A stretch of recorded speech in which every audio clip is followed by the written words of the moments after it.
প্রথমে তোমরা এই ভিডিওটি দেখো, তারপরে এই ভিডিওর ফানি কমেন্টসগুলো আমরা পড়বো। এটা ডিমটাকে প্লাস্টিকের মধ্যে তো, যেমন বারাইপুরের পেয়ারা দেখেছো একদম প্লাস্টিক করা হয়। ডিমটা এতটাই বড় যে এটা যদি সিদ্ধ করা যায় ফেটে যাবে, এতটাই বড় ডিমটা, তুমি নিজে দেখো। এই জন্য ডিমটাকে প্লাস্টিক সার্জারি করা হয়, তাহলে ডিমটার গায়ে কোনো দাগ লাগবে না। তো চলিয়ে শুরু করতে হ্যাঁ। ডিমটা কি রাজুদা পেরেছে, এই জন্য বড় হয়েছে। বলেন কি? রাজুদা, তোমার নিজের দুটো ডিমকে প্লাস্টিক সার্জারি করো, তুমি এত পরোটা নিয়ে আসো, ট্রেনের চাপে কোনদিন ফেটে যাবে। এই শালা রাজু কথা বেঁচে খায়, এর খাবারে গোবরের গন্ধ বের হয়। কি বললা?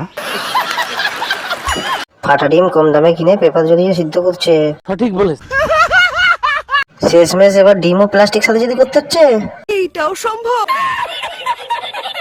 ওটা মনে হচ্ছে ঘোড়ার ডিমই হবে, হাঁস মুরগি পোল্ট্রির এত বড় ডিম তো হয় না। ঠিক বলেছ। রাজু একটা এলিয়েন প্লাস্টিকের ডিম বিক্রি করছে। ভালো লাগলে প্লিজ সাবস্ক্রাইব।